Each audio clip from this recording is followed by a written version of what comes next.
Royal Diamond and Salua, guys. Back again with another video. Today we're reacting to MSA. I never saw my dad's face until I was 13. Man, that's crazy. But let's get into it, y'all.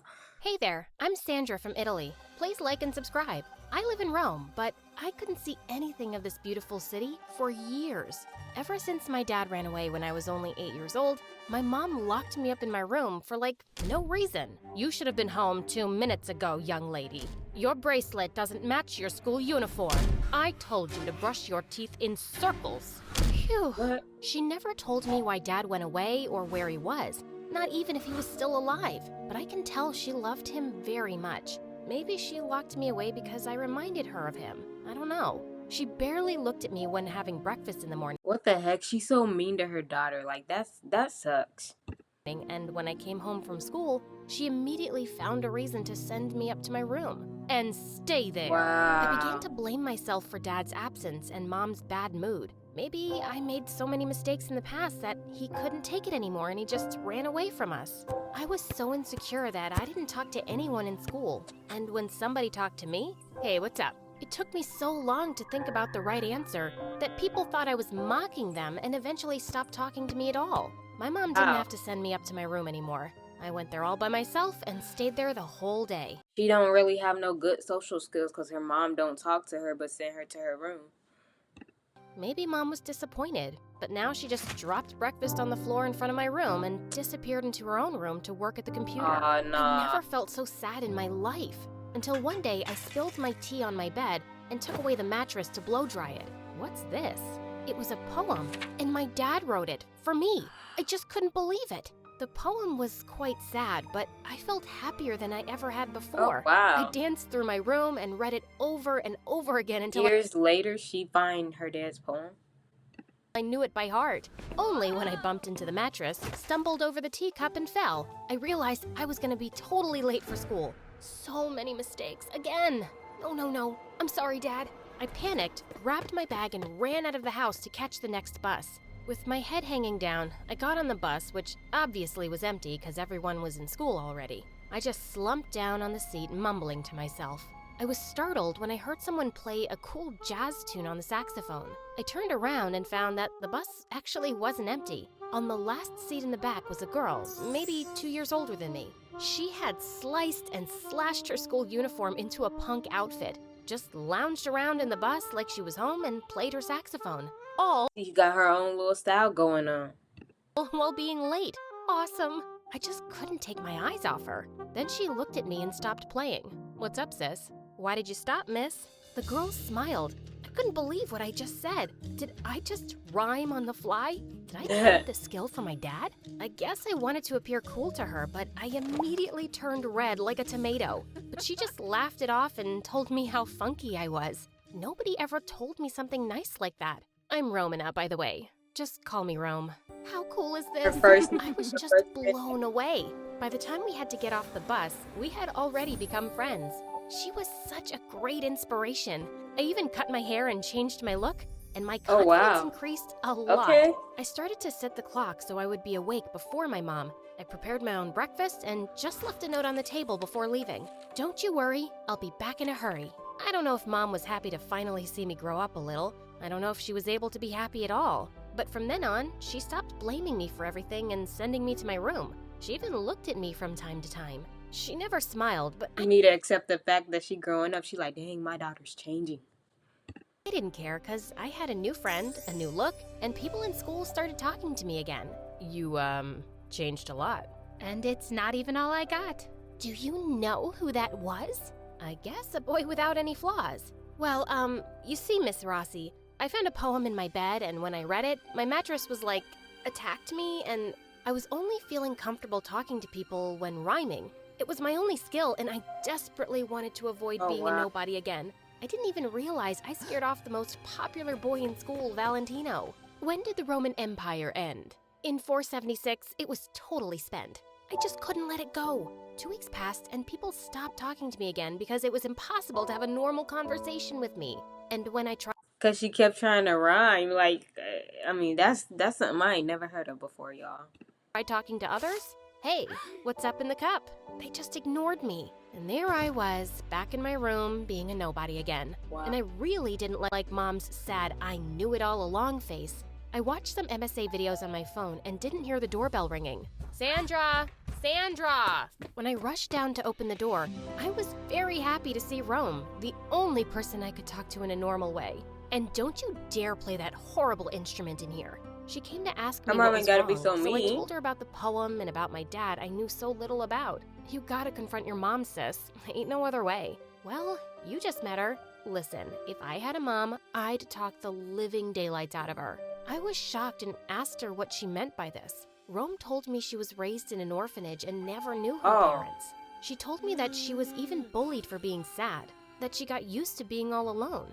And all she had was the jazz music coming out of the nurse's room, who didn't care about the orphans. Now she's living with an elite foster family who never approved of her playing the saxophone and doesn't treat her like a daughter at all. Want to know why I play the saxophone? That's the scary part about being an orphan and being in a foster home, because you don't know if you're going to get a family that loves you unconditionally or a family that just, they take you in or whatever, but it's like they don't treat you the same as the other kids, All day, I was so sad I couldn't even nod and just looked at her with tears in my eyes because it's my only friend and it tells me beautiful stories. But you got me now, Rome. Gotta go, sis. Just talk to your mom, okay? Now Rome had tears in her eyes too. She stood up and left my room. Before she left the house, she used her saxophone to wake up my mom, who had fallen asleep in front of her computer. Mom was furious and stormed into my room thinking Rome was still there. Didn't I tell you to— Where's that crazy girl? I mustered all my courage, handed her dad's poem, and asked her to tell me everything she knew. She read the poem, looked at me with a stern face, then told me to come down to the living room with her and made me sit on the sofa. She went to the basement and came back up with a huge box in her hands. Without saying a word, she dropped several thousand letters on the floor and looked down at them with her arms crossed and her lips pressed together. My dad wrote a letter every day for 7 years, and not one of them was opened. I took them to my room and opened them all. Reading them took me 4 days straight without any sleep. My mom didn't even make me try to go to school. The letters were full of beautiful poems, dried flowers for Mom, and cute little drawings for me. He wrote how much he missed me, asked my mom to let him come back, and apologized for running away. But So she kicked him out. I wonder why. none of the letters mention the reason why he ran away. My head was spinning when I finished. Where are you, Dad? I had to ask my mom, and I felt so bad for Rome. I didn't call her the whole time, but before I could even grab my phone, I fell asleep. The wonderful smell of fresh blueberry muffins woke me up in the afternoon the next day. Rome was sitting on the edge of my bed, holding them under my nose like smelling salt. I am so glad you're alive, sis. Rome told me my mom had let her in to make sure I was all right during the last 4 days, but I wouldn't even notice her peeking into my room. I hugged Rome tight before gobbling up 3 muffins in 2 seconds. You should consider taking a shower. Now that the muffins were gone, I realized they smelled a lot better than I did. Suddenly, my mom stepped into the room. You should consider taking a shower, It was just impossible to keep myself together. I leapt up and grabbed my mom by the shoulders. For the first time in years, my mom embraced me and didn't let go until I calmed down. She did love me. Where is Dad? Why didn't you open the letters? Why didn't you show them to me? Why didn't you let him come back? I gotta go practice, ladies. When Rome had left, Mom told me that Dad always dreamt about being a successful poet. He used to read his poems to her before they went to sleep, and Mom loved it. But his dream never became a reality, and we were slowly running out of all the money we had saved. So I told him to stop writing and get a job or care for you so I could get a job. But he just said everything was going to be all right and kept on writing. Until my mom threw him out and got a home office job to pay the bills. She was sending me to my room not because she hated me. So her dad's probably somewhere rich, famous, and a successful poet. Because she wanted to get her work done to earn the money we needed to keep our little house. He hasn't sent a letter for almost half a year now. I didn't know what to think of my dad anymore, but I loved his poems and just had to see him. All his letters had his address on the back. To my surprise, Mom agreed to go see him. We went to an old apartment building and took a deep breath before knocking on his door, but nobody answered. When we knocked a second time, an old lady opened the door. She told us that she had moved in a few months ago and knew nothing of my dad. I was devastated. And when I saw Mom's sad, I knew it all along face again, I was Not there furious. anymore. I ran home and locked myself up in my room. When I was right in the middle of crying my heart out, a message from Rome arrived on my phone. Got a surprise for you, sis. Make sure to be taking that shower. I showered for ages as if I was trying to wash off all the sorrow I felt. After that, I met Rome in the park. She just had to take one look at me to know that I didn't see my dad. Instead of greeting her, I just sat down on a bench and stared at the ground. You can come out now. From behind a large tree, Valentino suddenly emerged carrying a book in his hands. He walked up and stood right next to Rome.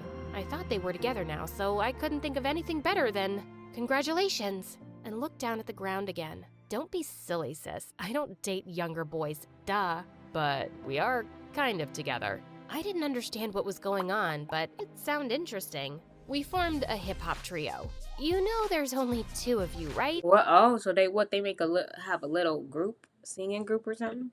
And you will be the singer. Did you know that Pretty Boy here is a great drummer? This was all too much. I didn't know what to say. I just lost my dad forever. My confidence was crushed once again, and now I should become an You could artist, do it though. a rapper, performing on stage? Life's too short to hide away, sis. But we need to know if you still got it. When Valentino opened the book, I realized it was that new bestseller we were supposed to read for school until tomorrow. A book I forgot to even get because I was too busy reading poems and going through all the emotions in the world.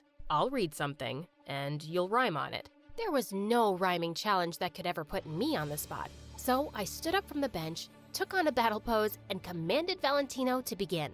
Fixed by occluded revelation, but freed from the flow of speculation. Wow, did I say that? Reading all my dad's poems must have made me even better. Rome and Valentino were super excited and both hugged me tightly. While Rome laughed, Valentino blushed a little and tried to cover it up by giving me the book along with the summary he wrote. As I took it and our hands touched, it was my time to blush, which made Rome laugh even harder. Things went kind of smoothly after that. Valentino, Rome, and I became very close. But is she ever Every day gonna in the see her afternoon, dad? We would meet in the band room of the school to practice our show. I still miss Dad, but my friends and the music helped me to get over it. And I thought, if he stopped caring about me and Mom, he just doesn't deserve us. When the school year was nearly over, it was finally time for the concert. My knees were shaking when we stepped He gonna show up at her concert?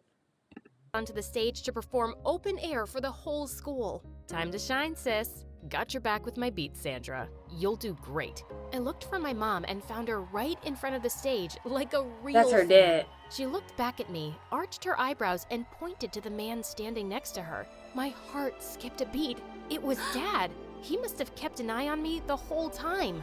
Our show was a great success, and the freestyle encore blew everyone away. It turned out that my dad was the author of this best-selling book we had to read for school. Oh, He published it wow. under a pseudonym so he could have a quiet life with us. After the Wow. concert, he showed me and Mom his beautiful new house in the countryside. When he offered us to live with him again, my mom put her arm around my shoulders and finally smiled. We'll think about it. Mom?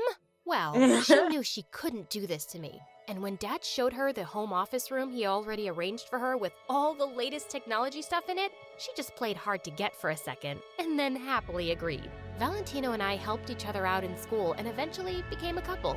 It was Rome's how final cute. year, but our band still exists. We still couldn't decide on a name for it though. When Rome's stunning performance even made it to the local news, her foster parents threw her out because it finally became clear to them she'd never be a doctor or a lawyer. As Rome didn't know where to go, But she going somewhere bigger. She doing more, better, bigger things. She ain't gotta be a lawyer or a doctor.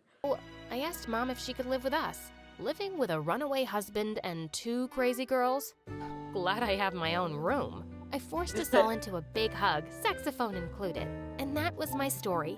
Thanks for watching. Ciao from Sandra. Thank you guys for watching. Stay tuned. I'll be back with more videos, and I'm out.